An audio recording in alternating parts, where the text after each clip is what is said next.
Hi everyone, welcome back to my Bible reading channel where my goal is to bring the Word of God to as many people as possible. I realized on my last video, I got like this camera out to try to make the quality better and stuff. I had the focus on manual focus and it wasn't very focused well. So hopefully this time is better. Is it adapting? I don't know. We'll see. But anyway, thank you guys for bearing with me. So let's go ahead and continue where we left off in 1 Samuel chapter 16. Okay. Now the Lord said to Samuel, "You have mourned long enough for Saul. I have rejected him as king of Israel, so fill your flask with olive oil and go to Bethlehem. Find a man named Jesse who lives there, for I have selected one of his sons to be my king." But Samuel asked, "How can I do that? If Saul hears about it, he will kill me."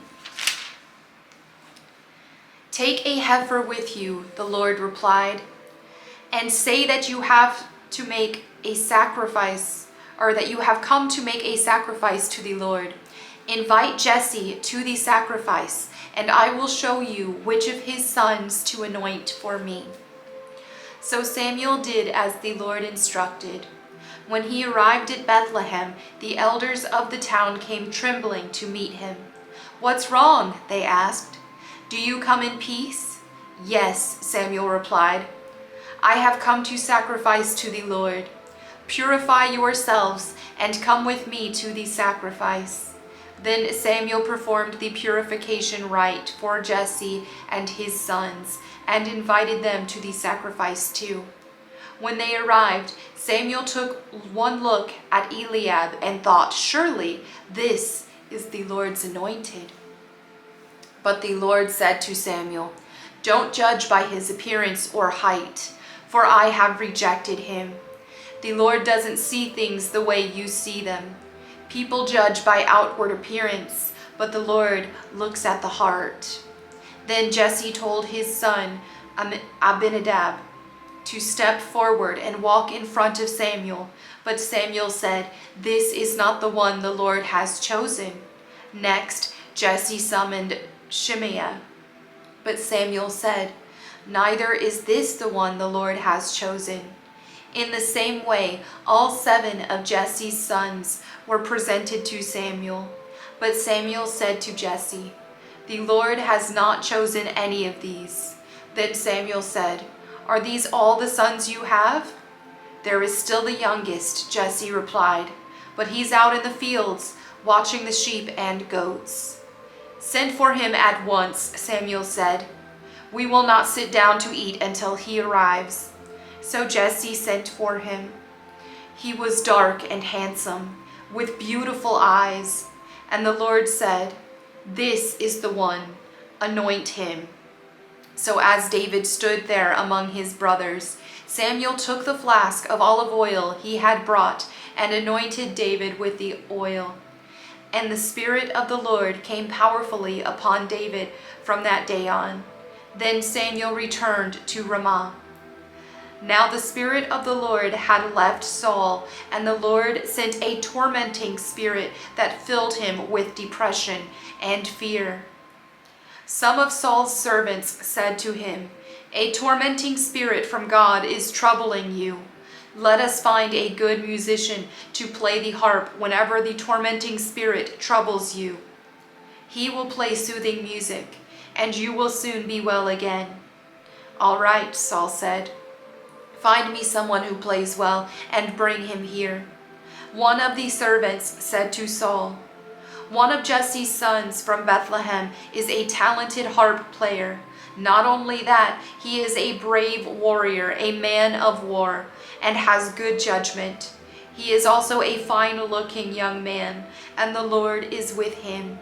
So Saul sent messengers to Jesse to say, "Send me your son David, the shepherd." Jesse responded by sending David to Saul, along with a young goat, a donkey loaded with bread, and a wineskin full of wine. So David went to Saul and began serving him. Saul loved David very much, and David became his armor bearer. Then Saul sent word to Jesse, asking, "Please let David remain in my service, for I am very pleased with him." And whenever the tormenting spirit from God troubled Saul, David would play the harp.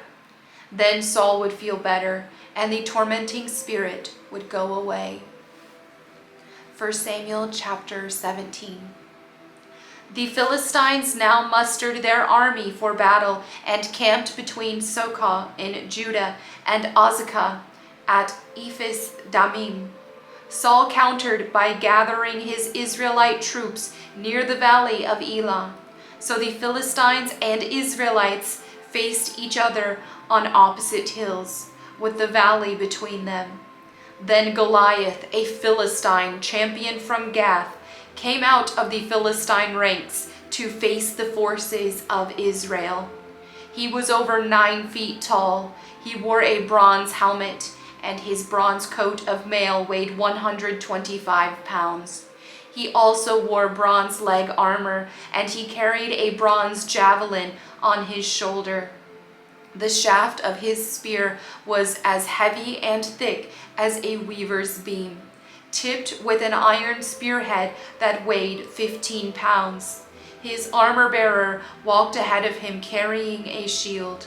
Goliath stood and shouted a taunt across to the Israelites. "Why are you all coming out to fight?" he called. "I am the Philistine champion, but you are only the servants of Saul. Choose one man to come down here and fight me. If he kills me, then we will be your slaves. But if I kill him, you will be our slaves. I defy the armies of Israel today. Send me a man who will fight me." When Saul and the Israelites heard this, they were terrified and deeply shaken. Now David was the son of a man named Jesse, an Ephrathite from Bethlehem in the land of Judah. Jesse was an old man at that time, and he had 8 sons. Jesse's 3 oldest sons, Eliab, Abinadab, and Shimea, had already joined Saul's army to fight the Philistines. David was the youngest son. David's 3 oldest brothers stayed with Saul's army, but David went back and forth so he could help his father with the sheep in Bethlehem. For 40 days, every morning and evening, the Philistine champion strutted in front of the Israelite army. One day Jesse said to David, "Take this basket of roasted grain and these 10 loaves of bread, and carry them quickly to your brothers, and give these 10 cuts of cheese to their captain. See how your brothers are getting along, and bring back a report on how they are doing." David's brothers were with Saul and the Israelite army at the valley of Elah, fighting against the Philistines. So David left the sheep with another shepherd and set out early the next morning with the gifts, as Jesse had directed him. He arrived at the camp just as the Israelite army was leaving for the battlefield with shouts and battle cries. Soon the Israelite and Philistine forces stood facing each other, army against army. David left his things with the keeper of supplies and hurried out to the ranks to greet his brothers. As he was talking with them, Goliath, the Philistine champion from Gath, came out from the Philistine ranks. Then David heard him shout his usual taunt to the army of Israel. As soon as the Israelite army saw him, they began to run away in fright. "Have you seen the giant?" the men asked. "He comes out each day to defy Israel. The king has offered a huge reward to anyone who kills him. He will give that man one of his daughters for a wife, and the man's entire family will be exempted from paying taxes." Wow. David asked the soldiers standing nearby, "What will a man get for killing this Philistine and ending his defiance of Israel? Who is this pagan Philistine anyway, that he is allowed to defy the armies of the living God?" And these men gave David the same reply. They said, "Yes, that is the reward for killing him." But when David's oldest brother, Eliab, heard David talking to the men, he was angry. "What are you doing around here anyway?" he demanded. "What about those few sheep you're supposed to be taking care of? I know about your pride and deceit. You just want to see the battle." "What have I done now?" David replied. "I was only asking a question." He walked over to some others and asked them the same thing and received the same answer.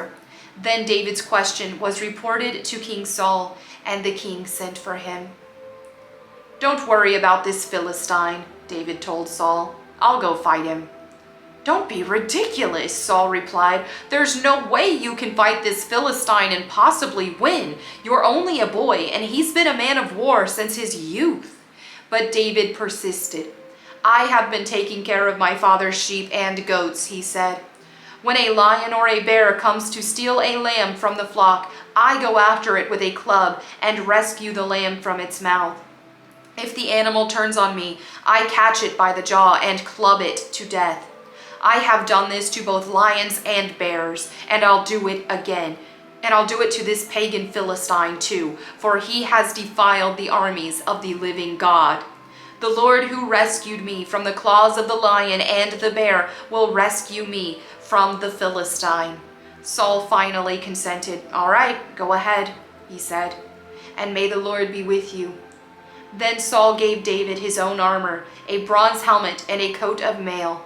David put it on, strapped the sword over it, and took a step or two to see what it was like, for he had never worn such things before. "I can't go in these," he protested to Saul. "I'm not used to them." So David took them off again. He picked up 5 smooth stones from a stream and put them into his shepherd's bag. Then, armed with only his shepherd's staff and sling, he started across the valley to fight the Philistine. Goliath walked out toward David with his shield bearer ahead of him, sneering in contempt at this ruddy-faced boy. "Am I a dog?" he roared at David, "that you come at me with a stick?" And he cursed David by the names of his gods. "Come over here, and I'll give your flesh to the birds and wild animals," Goliath yelled. David replied to the Philistine, "You come to me with sword, spear, and javelin, but I come to you in the name of the Lord of heaven's armies, the God of the armies of Israel, whom you have defied. Today the Lord will conquer you, and I will kill you and cut off your head. And then I will give the dead bodies of your men to the birds and wild animals, and the whole world will know that there is a God in Israel. And everyone assembled here will know that the Lord rescues his people, but not with sword and spear. This is the Lord's battle, and he will give you to us." As Goliath moved closer to attack, David quickly ran out to meet him. Reaching into his shepherd's bag and taking out a stone, he hurled it with his sling and hit the Philistine in the forehead. The stone sank in, and Goliath stumbled and fell face down on the ground. So David triumphed over the Philistine with only a sling and a stone, for he had no sword. Then David ran over and pulled Goliath's sword from its sheath. David used it to kill him and cut off his head. When the Philistines saw that their champion was dead, they turned and ran. Then the men of Israel and Judah gave a great shout of triumph and rushed after the Philistines, chasing them as far as Gath and the gates of Ekron. The bodies of the dead and wounded Philistines were strewn all along the road from Sharaim as far as Gath and Ekron.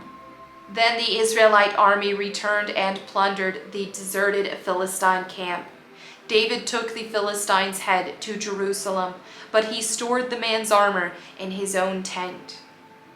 As Saul watched David go out to fight the Philistine, he asked Abner, the commander of his army, "Abner, whose son is this young man?" "I really don't know," Abner declared. "Well, find out who he is," the king told him. As soon as David returned from killing Goliath, Abner brought him to Saul with the Philistine's head still in his hand. "Tell me about your father, young man," Saul said. And David replied, "His name is Jesse, and we live in Bethlehem." 1 Samuel chapter 18. After David had finished talking with Saul, he met Jonathan, the king's son. There was an immediate bond between them, for Jonathan loved David. From that day on, Saul kept David with him and wouldn't let him return home. And Jonathan made a solemn pact with David because he loved him as he loved himself. Jonathan sealed the pact by taking off his robe and giving it to David, together with his tunic, sword, bow, and belt. Whatever Saul asked David to do, David did it successfully.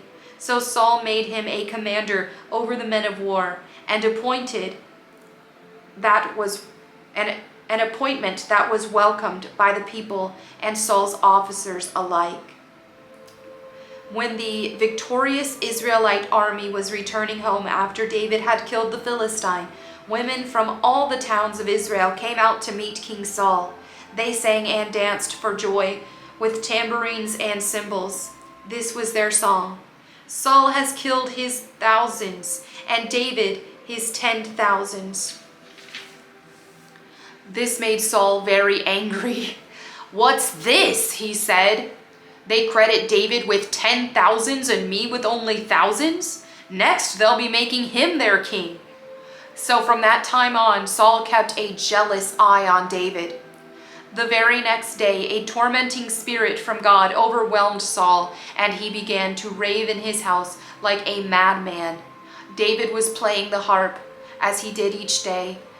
But Saul had a spear in his hand, and he suddenly hurled it at David, intending to pin him to the wall. But David escaped him twice. Saul was then afraid of David, for the Lord was with David and had turned away from Saul. Finally, Saul sent him away and appointed him commander over 1,000 men, and David faithfully led his troops into battle. David continued to succeed in everything he did, for the Lord was with him. When Saul recognized this, he became even more afraid of him. But all Israel and Judah loved David because he was so successful at leading his troops into battle. One day Saul said to David, "I am ready to give you my older daughter, Merab, as your wife. But first you must prove yourself to be a real warrior by fighting the Lord's battles." For Saul thought, "I'll send him out against the Philistines and let them kill him rather than doing it myself." "Who am I, and what is my family in Israel, that I should be the king's son-in-law?" David exclaimed. "My father's family is nothing." So when the time came for Saul to give his daughter Merab in marriage to David, he gave her instead to Adriel, a man from Meholah.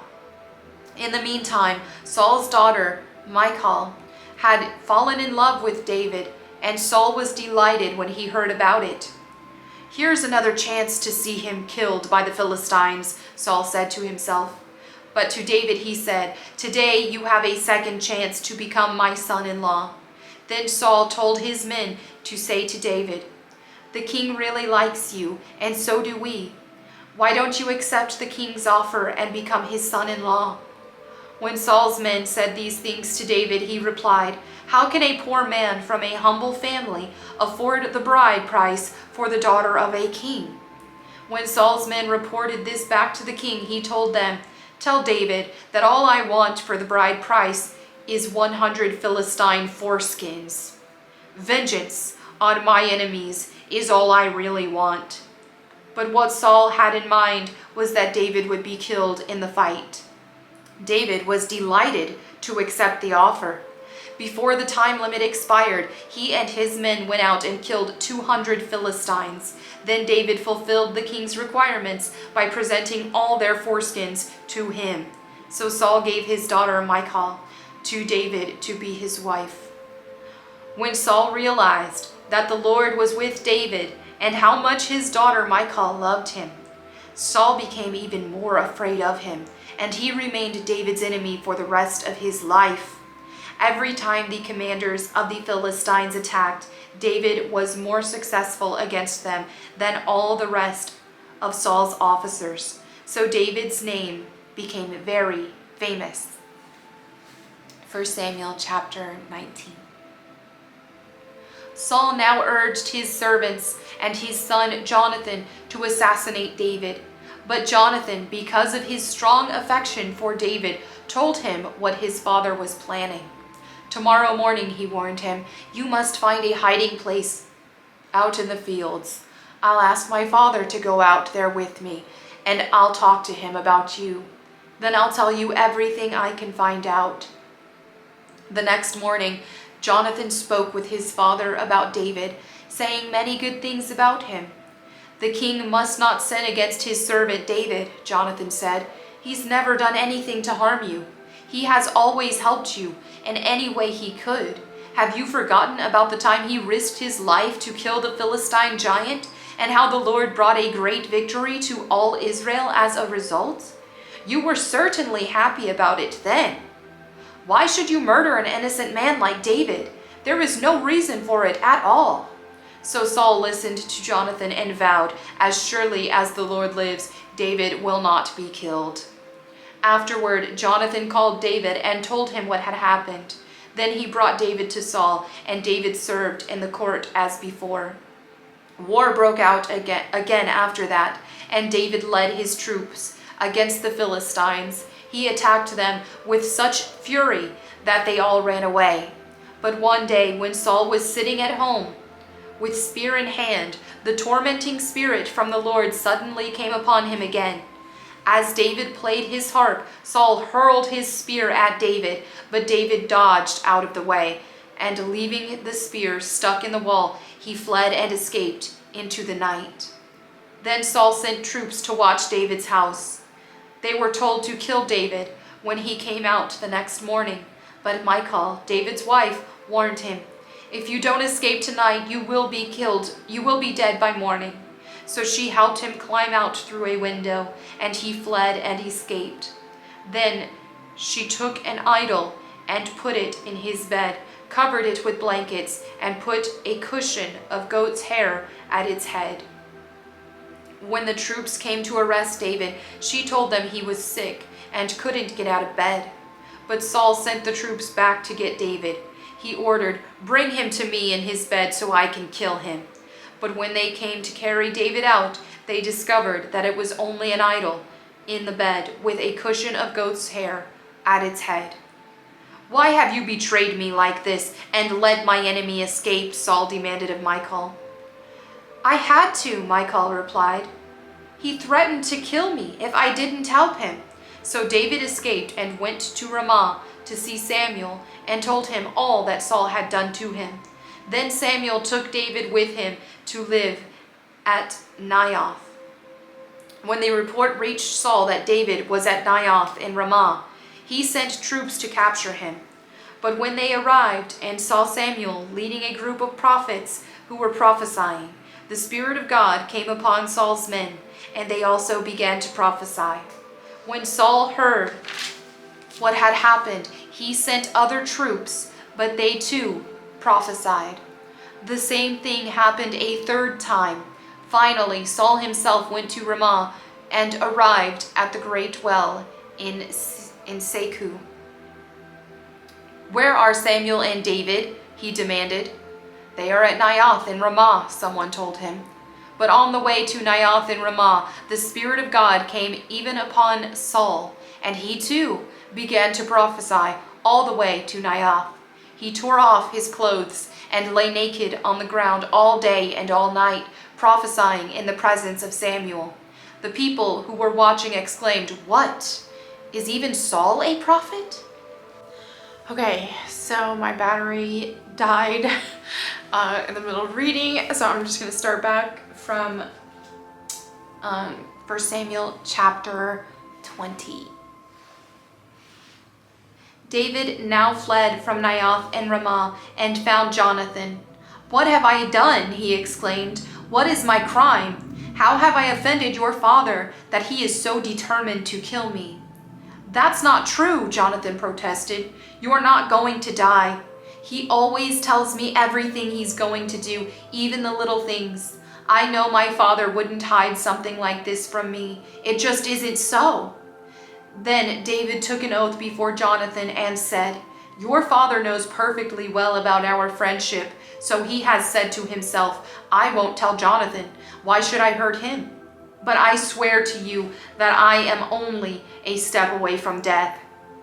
I swear it by the Lord and by your own soul." "Tell me what I can do to help you," Jonathan exclaimed. David replied, "Tomorrow we celebrate the new moon festival. I've always eaten with the king on this occasion, but tomorrow I'll hide in the field and stay there until the evening of the third day. If your father asks where I am, tell him I asked permission to go home to Bethlehem for an annual family sacrifice. If he says fine, you will know all is well. But if he is angry and loses his temper, you will know he is determined to kill me. Show me this loyalty as my sworn friend, for we made a solemn pact before the Lord. Or kill me yourself if I have sinned against your father, but please don't betray me to him."